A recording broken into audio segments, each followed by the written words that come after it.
Terima kasih Tuhan, hari ini kami semua perlu Engkau. Tinggallah dalam hidup kami, memimpin kami. Ku perlu Engkau Yesus, haus jiwaku menantikan-Mu. Ku percaya Kau penuh pengharapanku di dalam-Mu.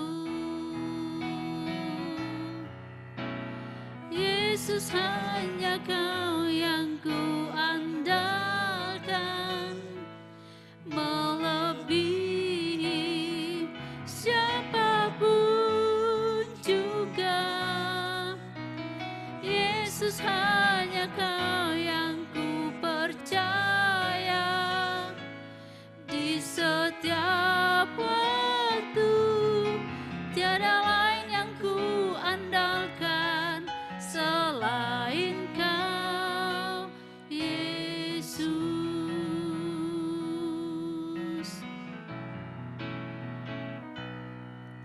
Ku perlu Engkau Yesus, haus jiwaku menantikan-Mu. Ku percaya Kau penuh pengharapanku di dalam-Mu. Yesus, hanya Kau yang ku andalkan, melebihi siapapun juga. Yesus, hanya Kau yang ku percaya di setiap waktu. Tiada lain yang ku andalkan selain Kau, Yesus.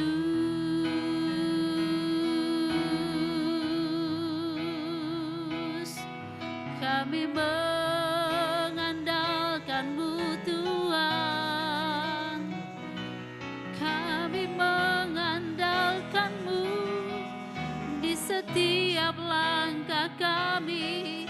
Haleluya, Yesus, terpuji nama-Mu.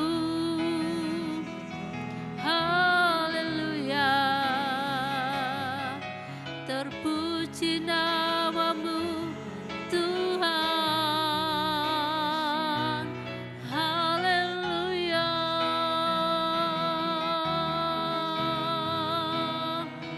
kami mengandalkan-Mu di setiap langkah kami, oh Yesus. Haleluya, terpuji nama-Mu. Haleluya,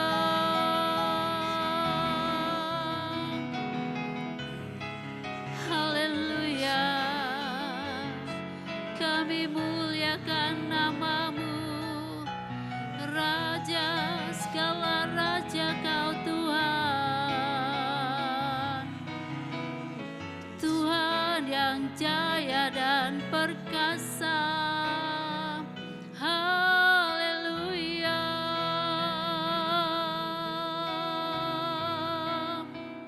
haleluya.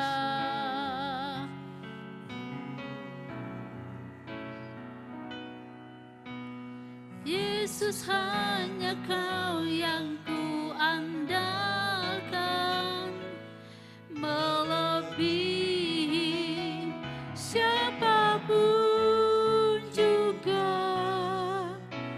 Yesus, hanya Kau yang ku percaya di setiap waktu. Tiada lain yang ku andalkan selain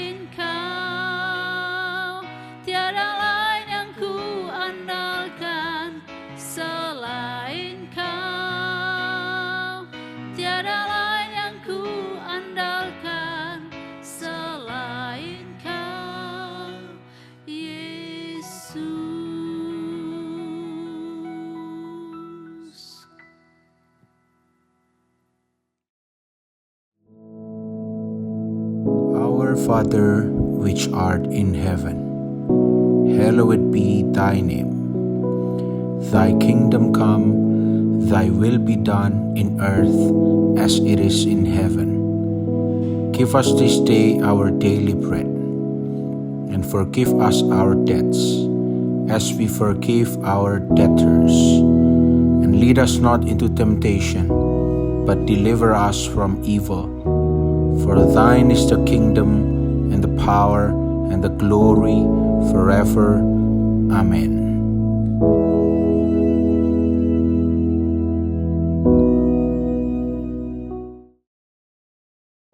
Shalom, selamat pagi, selamat berjumpa kembali. Di hari yang baru ini mari kita mengawali hari kita dengan merenungkan firman Tuhan. Saya ajak kita untuk membuka di dalam Matius pasal 5 ayat yang ke-3.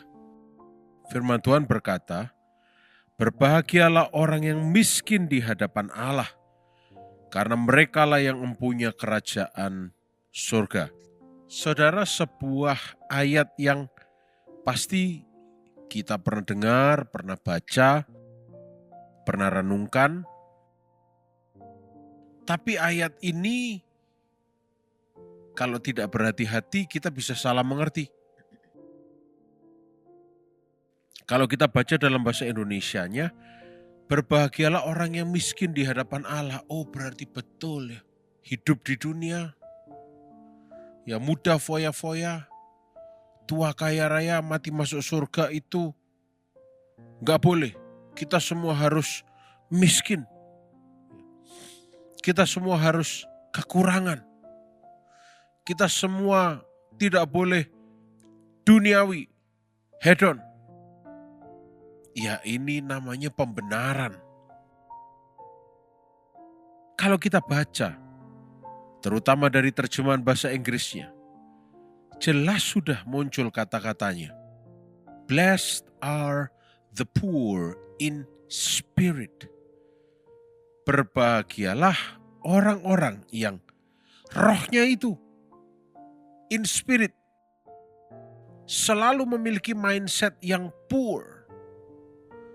Apa itu mindsetnya orang poor? Saya butuh sesuatu untuk mencukupi saya untuk hidup. Nah, ini yang mau kita bahas. Di dalam perjanjian lama, saudara, kita semua paham bahwa seringkali ya orang-orang yang menjadi pengikut Tuhan sebelum Yesus datang ke dunia, selalu gayanya atau terbentuknya ya, bentukannya itu selalu orang yang oppressed, tertindas, orang yang menderita, orang yang menyedihkan, orang yang membutuhkan ya. Karena begini saudara, penjelasannya kalau kita mau pelajari, faktanya adalah orang yang di dalam dunia ini poor, mereka adalah orang-orang yang rich in faith, kaya dalam iman mereka. Kenapa? Karena gak ada lagi yang mereka bisa andalkan. Karena kalau kita rich of this world, kita kaya akan segala sesuatu di dunia ini, kita akan merasa kita gak butuh Tuhan.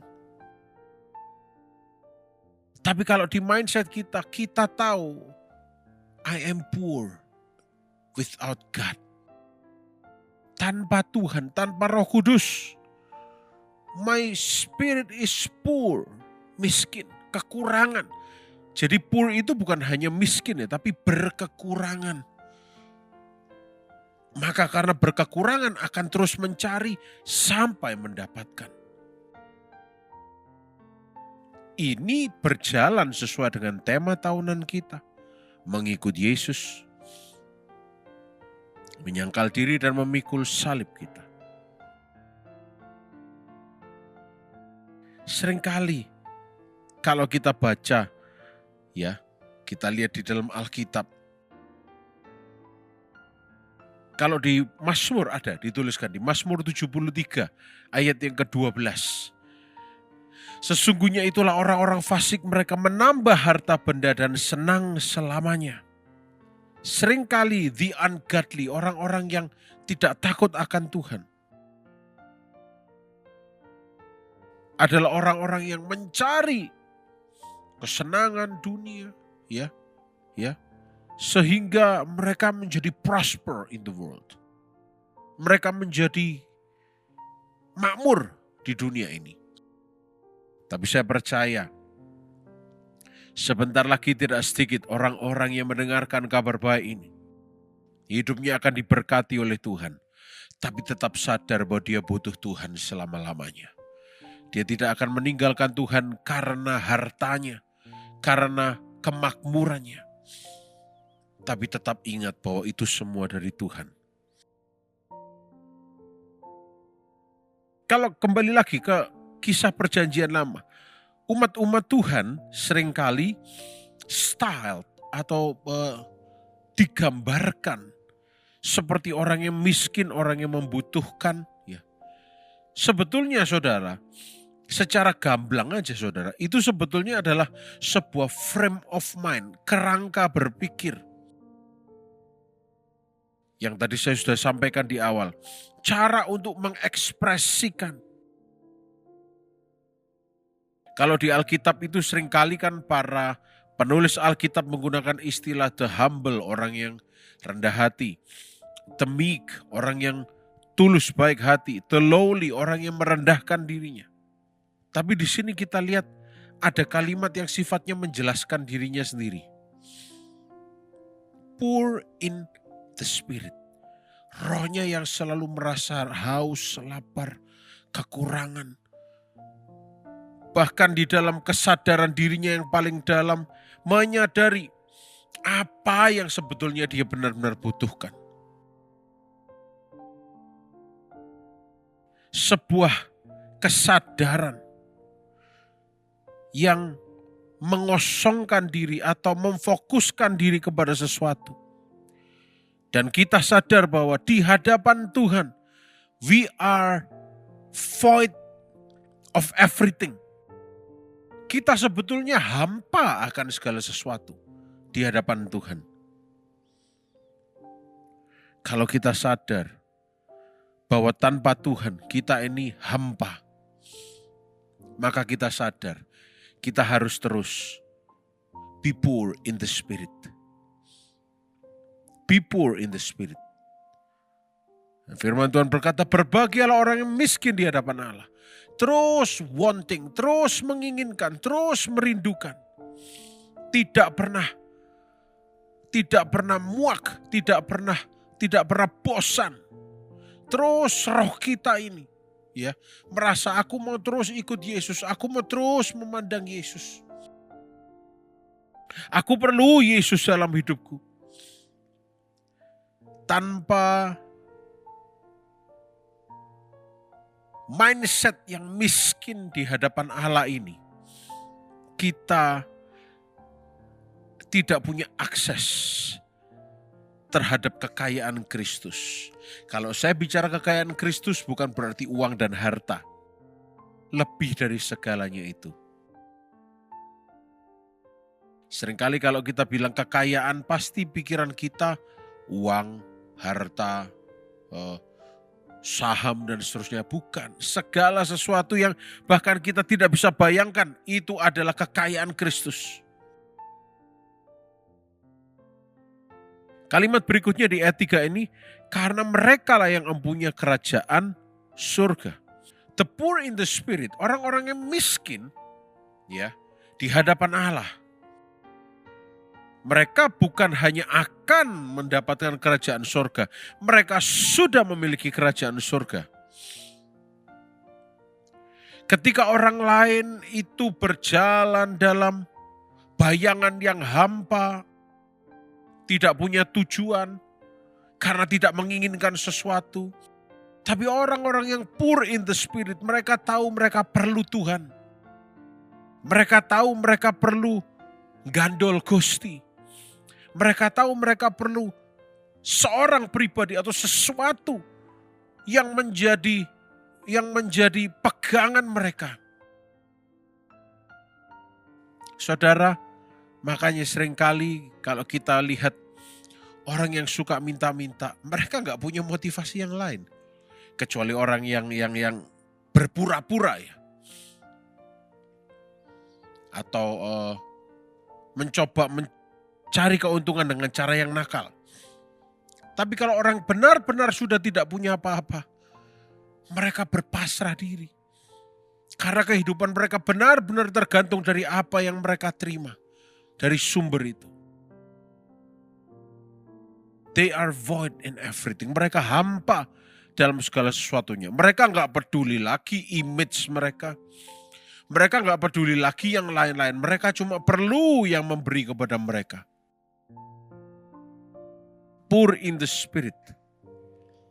Ini menjelaskan kepada kita bahwa kalau kita perlu Yesus, kita nggak perlu pedulikan yang lain. Mari kita kejar mengikut Yesus setiap hari. Orang-orang yang poor in the spirit. Kita sadar kita nggak punya apa-apa untuk diberikan kepada orang yang lebih daripada kita. Maka kita tidak pernah menyombongkan diri, tidak perlu menyombongkan diri. Tapi orang-orang yang poor in the spirit, maksudnya miskin di hadapan Allah dalam bahasa Indonesianya ya, adalah orang-orang yang akan diperkaya oleh kepenuhan Kristus. Karena mereka minta. Karena kalau mereka nggak minta, mereka selalu merasa kekurangan. Pagi hari, siang hari, sore hari ini minta pada Bapa. Dia Bapa. Dia bukan rentenir. Dia bukan orang jahat, dia Bapa. Minta. Kalau saya bilang minta, jangan langsung asosiasi kita, wah minta uang. Minta harta, minta ini, enggak. Minta pribadinya, minta belas kasihannya, minta hadiratnya yang menenangkan, menenteramkan kita. Orang-orang yang seperti itu, orang-orang yang poor in the spirit, orang-orang yang sadar bahwa mereka ini betul-betul kekurangan tanpa Yesus. Dan orang-orang yang seperti ini, firman Tuhan katakan, mereka lah yang empunya kerajaan surga. Saya berdoa. Tidak enak kalau kita dikatakan orang miskin. Tidak ada yang punya cita-cita jadi orang miskin. Tapi saya berkata pada pagi, siang, sore, malam hari ini, kapanpun saudara melihatnya. Mari menjadi orang yang miskin di hadapan Allah. Let's be poor in the spirit. Supaya kita sadar kita perlu terus mencari Yesus. Tanpa Yesus kita tidak bisa apa-apa. Orang yang poor, orang yang miskin, tidak pernah punya cita-cita nanti ya. Uang yang aku dapat, berkat yang aku dapat ini akan aku kembangkan begini. Enggak. Dia cuma berpikir terima kasih untuk berkat ini. Anakku bisa makan. Terima kasih untuk yang aku terima. Aku bersyukur. Sisanya dia gak ikut pikir. Dia hanya pikirkan apa yang ada di depan mereka. Di depan dia. Nanti kalau dia lihat ada tuannya lagi, Tuhan, aku bersyukur kepadamu. Firman Tuhan ini tidak mengajarkan kepada kita mental peminta-minta. Tapi ayat ini mengajarkan kepada kita supaya roh kita ini, jiwa kita ini terus haus dan lapar. Longing. Orang-orang yang terus haus dan lapar, orang-orang yang longing, kerinduan, memiliki kerinduan. Mereka lah yang empunya kerajaan surga. Saya berdoa, kita tidak akan tumbuh menjadi pribadi yang datar atau flat atau tidak lagi menginginkan merindukan Tuhan. Tapi setiap pagi kita bangun, kita selalu berkata, jiwaku haus padamu, ya Allah yang hidup. Oh, kita terus meminta. Kita terus mendekat kepada Tuhan. Jiwaku haus kepadamu, ya Allah yang hidup. Ku bersyukur kepadamu, sumber pengharapanku. Nah, itu dia. Blessed are those who are poor in the spirit. Setelah saya menjelaskan ini, saya bisa berkata, let's be poor in the spirit. Supaya kita terus sadar untuk terus mendekat, melekat. Menerima terus dari Tuhan. Supaya kita semakin erat, semakin lekat. Saya berdoa, renungan pagi hari ini bukan cuma informasi saja, tetapi menjadi rema yang baru bagi kita semua. Mari kita berdoa. Bapa yang di dalam surga, kami bersyukur untuk kebaikan-Mu. Firman-Mu sudah disampaikan, dan biar di dalam nama Yesus panjang hari ini, kami semua sehat, diberkati dan dibungkus dengan darah Yesus. Kami berdoa dan mengucap syukur. Haleluya. Amin. Selamat pagi, selamat beraktivitas. Tuhan Yesus memberkati.